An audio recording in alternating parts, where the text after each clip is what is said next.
Hello and welcome to this third video on the leadership principles that you need for success. In the first two parts, we've looked at some ways in which you can become a better leader, ways in which you can engage and empower your team more effectively. And in this video, we're going to look at some ways in which you can inspire your staff, ways in which you can lead from the front. And what we're going to do in this video is look at how you can use innovation to become a better leader, and how you can lead through innovation, and also how you can lead by an example, how you can set an example for your team to follow, to inspire them to become future leaders themselves, to become better team members. And we're going to start by looking at innovation. Now, throughout the videos so far, we've referenced Steve Jobs quite a few times, and we've seen that groundbreaking technological advances at companies like Apple have changed the world. But let's look at another example of innovation now and see how small innovations can lead to big ideas, and also look at how we can use small innovations to change the workplace in which we work. And I'm going to use the example of Fred Smith, who created the company FedEx. And this is a famous anecdote that was mentioned repeatedly by Robert Tucker, who is a famous speaker on innovation. And he told the story of how Fred Smith created FedEx. Now, Fred Smith was working at an organization that refurbished executive planes that ferried people all across the United States, etc., executives of big companies. And often these executives would come to him and say, could you ship packages? As in, can you send this whole plane to the other side of the country just to deliver this particular package? And so Fred Smith thought, hang about, there's quite a demand here for executives wanting packages to be shipped at speed, time-sensitive shipment, so to speak. And he noticed that a lot of the other freight companies hadn't done anything like this. And so he sensed an opportunity here and created FedEx, a company that was based around time-sensitive deliveries. And FedEx has grown to be one of the biggest delivery and logistics companies in the world, and has also been the forefront of many new innovations within the logistics environment and the logistics industry, such as the ability to track packages and live updates of where your packages are. And so the moral of this story here is that Fred Smith was able to sense an opportunity. He saw that there was a demand, he saw that there was a gap in the market, and was able to create a service that fulfilled that gap in the market. He knew it would be successful because he knew there was a demand for it. And FedEx has now gone on to become one of the biggest logistics companies, even has contracts with the American government, etc. All formed out of an idea that someone who refurbished planes had while they were working their job. So it shows you the value in sensing that opportunity. And that's what we mean by innovation. It doesn't have to be an absolute world-changing invention like the iPhone or anything like that. If we want an actual textbook definition of innovation, it's the development of a new process, a new system or product that makes a positive change for an organization. So for you as a leader within your company, you can still innovate. You don't have to create the next iPhone. You don't have to create the next FedEx. As long as you are looking for new ways in which you can improve the company you work for. Even if it's something as simple as using a different system that saves some time or saves some money. That is an innovation that has a positive effect on the organization, causes a positive change. And as a leader, you can also help make your own team more innovative as well. Making sure that as the leader, you are facilitating innovation, you are creating an environment where the members of your team feel like they can take risks, where they feel like they can innovate. And also with regards to developing and implementing innovative ideas. So this could be ideas you've come up with, ideas that your team members have come up with, or that someone else within the organization has come up with as well. How do you appropriately evaluate those ideas, and how do you put them into practice? But before we go on and look at that, we're going to look at how being innovative and how innovation can help make you a more effective leader, because that's ultimately what we want you to be after attending this course, watching this video series, to become a more effective leader.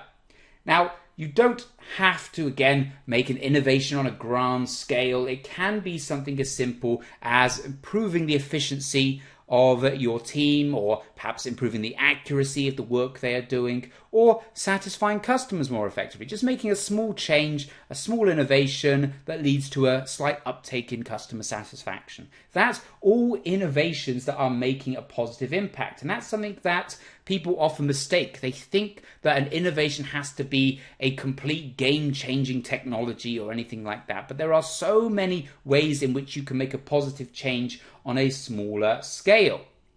And we're also going to tie it back to those 4 characteristics of great leaders that we've been continually linking back to throughout these videos, and looking at how being innovative helps with those characteristics, help you to demonstrate those characteristics. First of all, starting with being motivating and being an inspirational leader.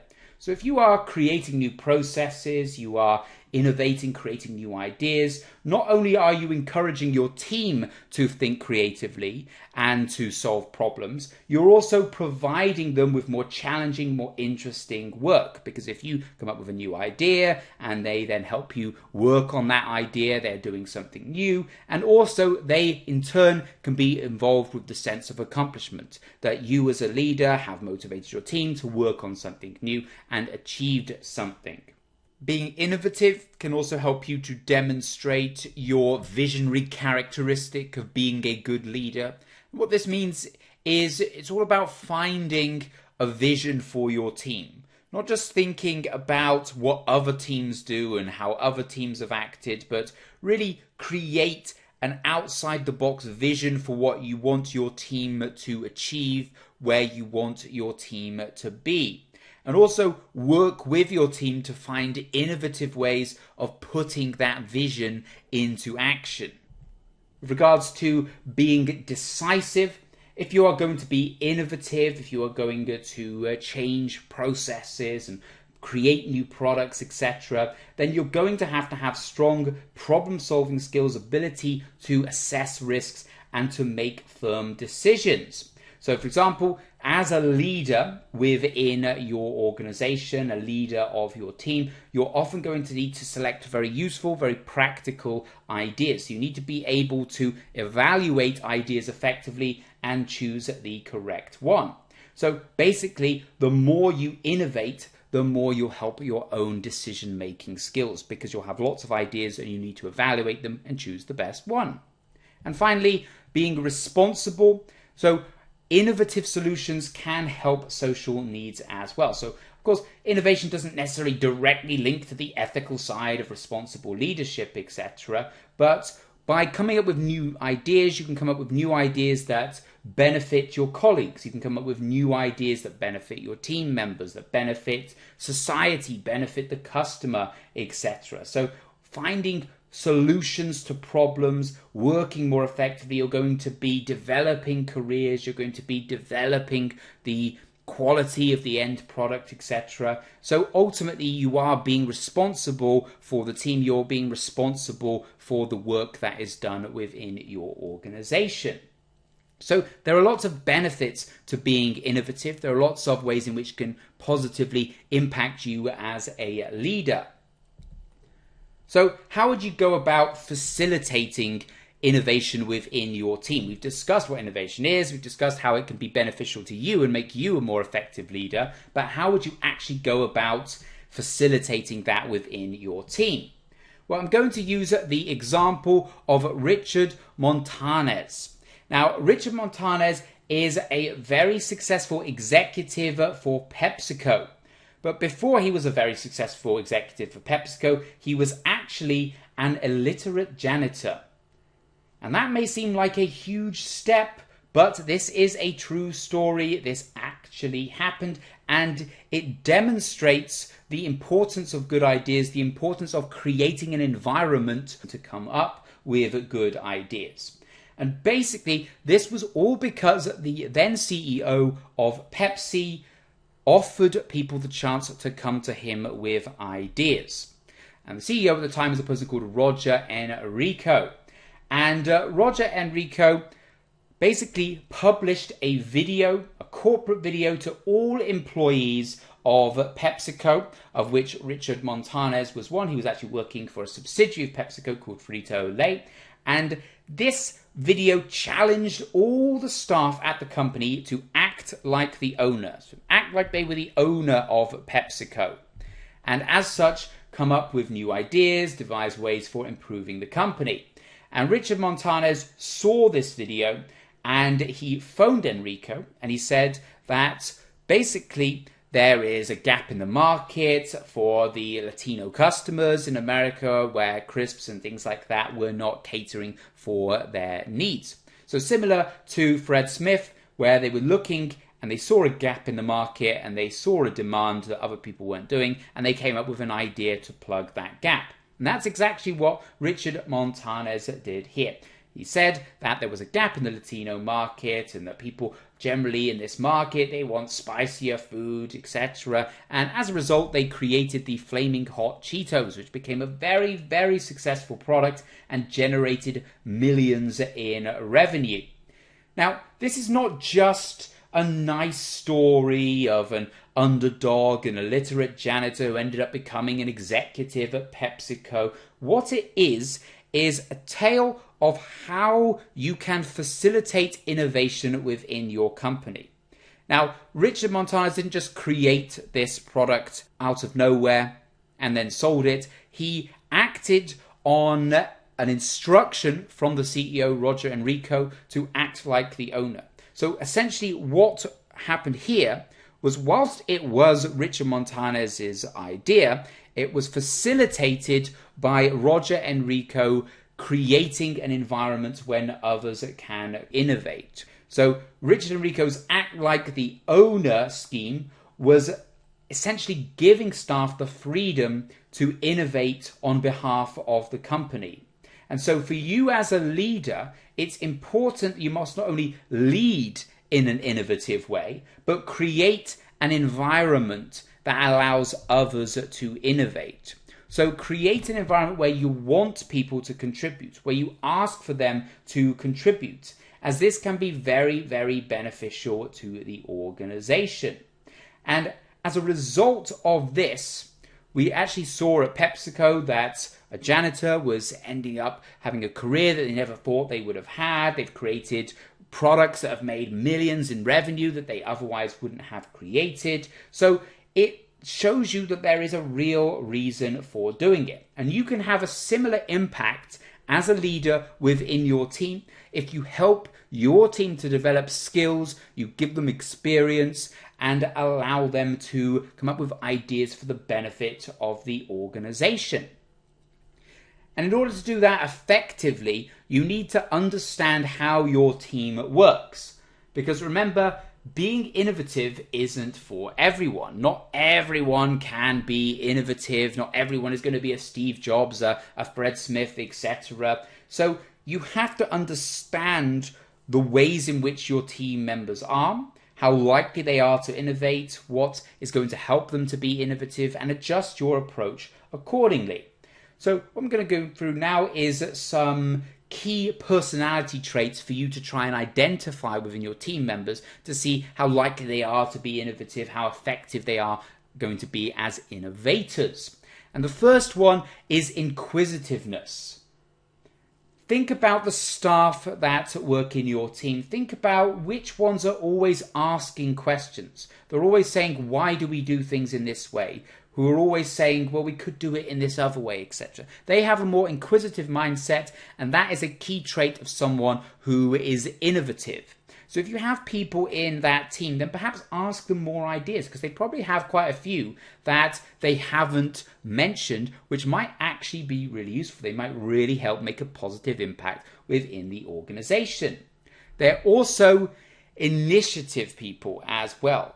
They demonstrate initiative. They have imagination, but they have logic as well. They're able to spot opportunities before other people can. And finally, another personality trait, someone who is comfortable with risk. someone that is willing to try things. They're not put off just because they think it might go wrong or there might be some negatives about it, etc. Now, of course, you do have to accurately assess whether the consequences would outweigh the rewards. If it's a huge risk where there's a potential minor gain but massive potential loss, then it's perhaps not a suitable risk. But if there is a high reward, if they are willing to take that risk, they're willing to put themselves online, then that is also someone who is going to be able to innovate. Now, your team at work might have lots of different people with these different combinations of traits, etc. So some might not want to be very innovative, or they might find it quite hard, and others might be really looking for a chance to innovate. So it's up to you as the leader of the team, this is the big takeaway for you, to be able to assess your team, assess whether they are innovative, and also create the environment for those staff members based on those traits as well. So what I mean by this is that you may have to adjust the environment that you create based on the team members that you have. If they are not particularly innovative, then you may need to create an environment where the amount of innovation is quite small. You're not asking them for grand ideas, but you're asking them for small incremental improvements. And that will then promote innovation, even if you have a team full of people who are not particularly innovative. So let's take a look at ways in which you can tailor your approach to your team. Remember that it is important. All teams will be different. All people will be different. So let's say, for example, you have a team full of people who are quite naturally cautious. They don't question things. They don't want things to change. They like the established structures in which they work. You don't want to go to these people and say, invent the new iPhone for me, because they're going to panic. They're going to have no idea. They don't want to do it. So instead, what they might be more comfortable doing is refining an existing system. So you're not asking for anything new. You're just looking for a small incremental improvement on something that already exists. Now, this is something that they are already fairly familiar with, so it's not completely out of the box, etc. And they might have a few suggestions just how it can be improved so that they can get on with their job more effectively. But if you've got a lot of risk takers, people who are prepared to take risks, they have a lot of creative capacity and they question the way everything is done, then they could be invaluable when you're restructuring an entire system. So if you have a new task where you've got to basically start a new business unit or restructure a whole system, then these are the appropriate people to ask for. These are the appropriate people to use to manage that change. You might have people that lack initiative. They don't imagine alternatives. They don't look for other things themselves. They don't work independently. They only do what they're told, etc. And so these people, again, are very difficult to ask for any kind of innovative ideas and new opportunities, etc. They work better in structured groups where they can build on the input of others. So what this means is they perhaps wouldn't be leading the changes, but maybe they have some thoughts on the ideas of others. And therefore, they can be put into teams alongside people who are risk takers, who are creating the ideas, to be there as perhaps a logical and a conservative buffer that says, well, okay, but have you thought about what could go wrong? Have we thought about how we're actually going to put this into effect, etc. So they are there to help provide, in a sense, constructive criticism to the people that are creating the ideas. So you're using all the different skills, the traits of your team to get the best possible outcome. And finally, those who are good at spotting opportunities and creative solutions. These are the people that have identified these invisible gaps in the market that no one ever even knew existed. And the best way you can approach them is to give them the freedom, give them the opportunity to create ideas. So what we can see from this is that different types of people are more suited, better suited to different types of innovation. What you wouldn't want to do here is put someone who's naturally cautious in charge of creating a new opportunity, because they'll panic. So you must, as a leader, make note of this, and you must make sure that you choose the right people at the right time for the right kinds of innovation. And also remember that different types of innovators are going to complement each other. So earlier I made the example of putting people that are perhaps more cautious or that lack initiative in with people who are risk happy is going to act as an equilibrium, because they are going to be able to logically assess the ideas that are being proposed and are going to be able to build upon others' ideas, even if they cannot come up with ideas themselves. So it's all about balancing the personalities in order to get the best out of your team. But one thing that you will need to ensure is present at your team or within your organization with regards to innovation is creating psychological safety. Now, I did mention about psychological safety in a different chapter. If you're unfamiliar with that, then by all means pause the video, go and take a look at that and come back and join us as we go through here. But psychological safety is really, really important if you want an innovative environment. Now, psychological safety is all about where people feel they are able to express themselves without unfair criticism. Now, that doesn't mean you can never criticize anyone, you can never say that's not a good idea or anything like that, but as long as it's constructive criticism, that's okay.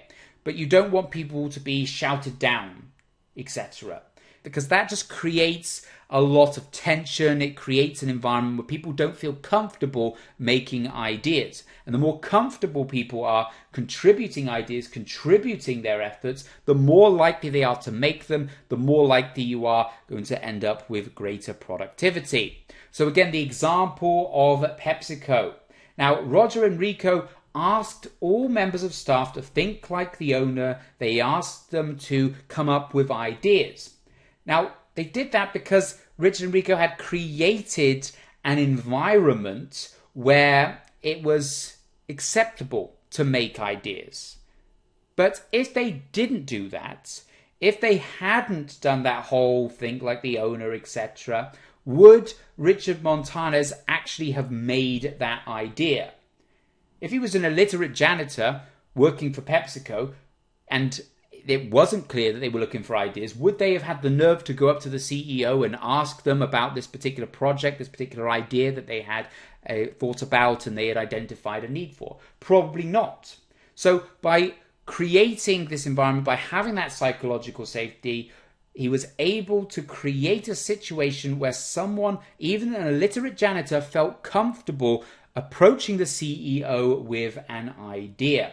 So psychological safety, in summary, gives your team a sense of security. It gives them the knowledge that they will be free to suggest ideas, to feel that their input is valued by superiors and they're not going to be patronized, not going to be made fun of or anything like that. So you must use psychological safety to create an innovative environment. And one of the ways in which you can do this is to establish ground rules. So explain to your team that the feedback on any ideas must be constructive.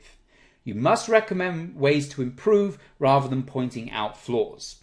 So don't just be a case of, I think that's a rubbish idea, I don't want to do that. You have to say, okay, I see where you're coming from, but here are some of my concerns. And here's where I think we might run into some problems, and give them the opportunity to then rebut that or anything like that. Because if you're just giving criticisms that do not actually help improve the idea, they don't move anything forward, then that is not constructive. And it is necessary to have constructive feedback, to have constructive criticism, because generally one idea isn't ready-made the first time it's been thought of. It will go through some debate, other people will add parts into it, and over time it will generate an actual action plan. So of course you need constructive criticism, you need to have feedback, you need to have discussions to remove obstacles and things like that, but it has to be constructive. And so you must clearly communicate these rules to your team to ensure that there is no unfair criticism, which would lead to a drop in psychological safety. Another thing you could do to ensure that there is psychological safety and to ensure that there is an environment in which people can express themselves is to take turns or put certain time limits on it. So often if you don't have anything like this, you might end up that there's a particular person who dominates the conversation, that is always the first to speak, the last to speak, etc. And that sometimes stops others from feeling they are free to contribute. So often if you actually give people a set amount of time, you're in a group of people around a table, there's 10 of you, you give 5 minutes for each person to have something to say, then that gives them the opportunity, almost for want of a better term, forces them to come up with an idea, forces them to come up with a contribution, and the more people you have contributing ideas, the better thing overall you're likely to have, the better solution you're likely to have, because you are seeing 10 people's solution to a problem rather than just the person that's always speaking, the person that's always got an answer for everything, rather than just seeing what they have to say on it. So it also promotes that equality within the team as well. So it helps create a trust within the team as well. So that's another benefit of it. And similar to this, you might have scheduled times for discussion and debates. So rather than just waiting for people to come up with an idea or waiting for people to interrupt or anything like that, you just say, right, now's the time we're going to have a discussion about this. So you have a scheduled part of your meeting where it's purely there for discussion, it's purely there for debate. It's not about anything in particular or anything that the team leader has just been speaking about. It's just an opportune time for people to discuss what has been going on so far. And then perhaps you save the feedback, you save the criticism till after that session so that people aren't interrupted, so that people aren't then feeling that they might get shouted down or anything like that. And this will prevent arguments and unfair criticism. If you have scheduled times where you're actually going to have the feedback and let everyone have a say first. So let's use an example to demonstrate this. Let's say that you are managing your team, you have several junior team members and you have several senior team members. And you're all in a meeting and a junior team member has an idea, they're trying to get it across. But the problem is a senior member of the team keeps interrupting them. They keep interrupting to say, well, I think that's not a good idea, or I'm going to see some problems with this and things like that. And as a result, the junior team member, they get a bit flustered. They don't get the chance to finish what they are saying. And as a result, it will knock their confidence, but it may also lead the group to completely misunderstand and misinterpret their idea in the first place. And they might be too embarrassed to keep talking, not just now, but in the future as well. So what you need to be aware of as a manager, as a leader of a team here, is the impact that you, your team, and the environment that you create has on members of that team.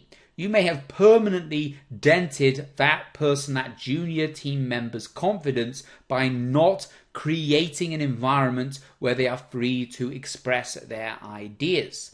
And as a result, they may never come up with any new ideas. They might have lots of good ones, but they think, well, I'm not going to pitch that because it's only going to lead to problems and I'm only going to get embarrassed and interrupted again. So they don't express those ideas. So it's really important. The takeaway here for you as a leader of your team is to make sure you create an environment where people can express those opinions, express those ideas.